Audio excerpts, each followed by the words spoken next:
So he's a big, tall Swedish guy, right? And I forget his name. I mean, I can see him clear. A big, tall Swedish guy, and like that, right? And this he was in for murder, right? I'd bear in mind, he was in for murder. I was in for drug. He got bail before I did, right?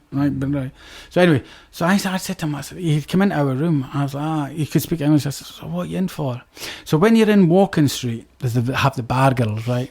But when you come away from Walking Street and Patty, you have Beach Road. So there's all girls sort of littered there, girls that don't work in bar.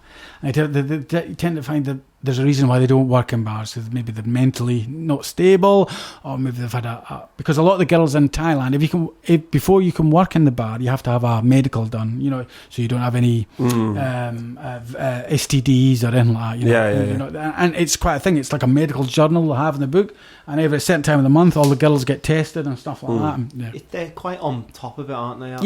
Very much. It doesn't help business. Of course. So I knew straight away from the off. I thought this guy's a bit weird if he's picking up girls from Beach Road.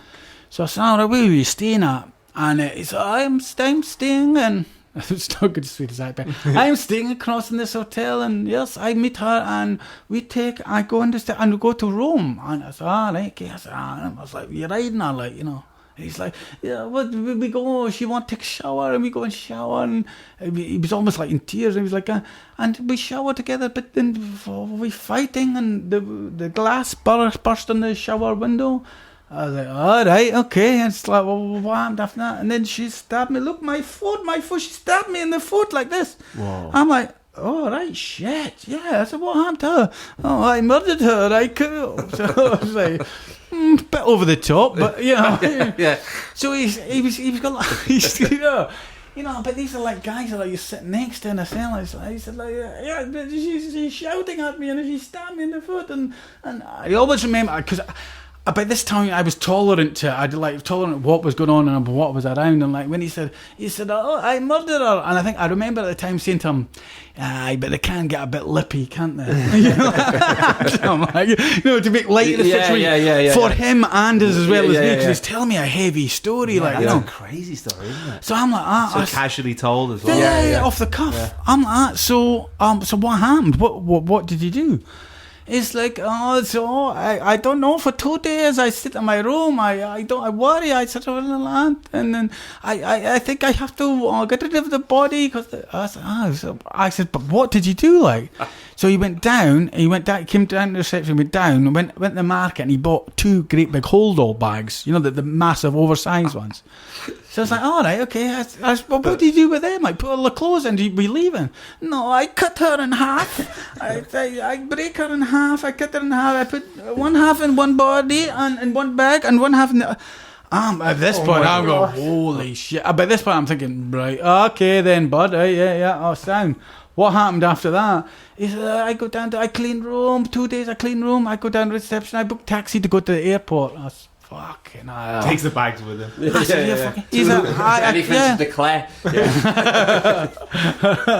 He said, I check out a hotel, and the taxi driver helped me put bags in the boat, and I tell him Bangkok airport. So anyways, he's going to Bangkok airport, and then they stopped somewhere outside Pattaya. See, hang on, he was taking the body to the airport? He had to take it out of the hotel, didn't he? Right, yeah. So he took it down to the hotel, in hold-alls, and put it in the boot. Left in the hotel and got on a fucking flight? Yeah. Fucking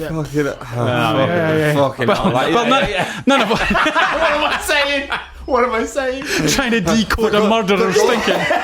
The glory of hindsight.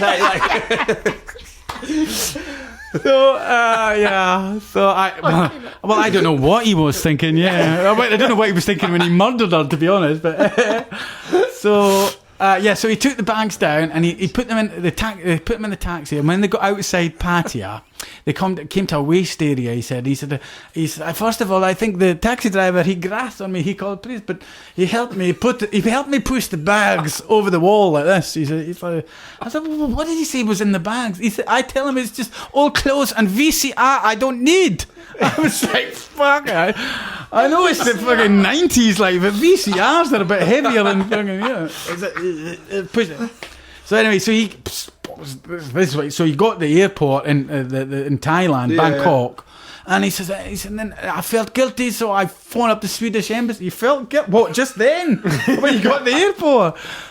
This all come over me. I phoned the embassy in Sweden and I tell them what happened. They say, hand myself into the police. So I am, and now you're here, bud. All right. So, oh, fucking hell. So he could have got back. He could have Probably. flown away. Bit guilty conscious, he phoned up like that. Fucking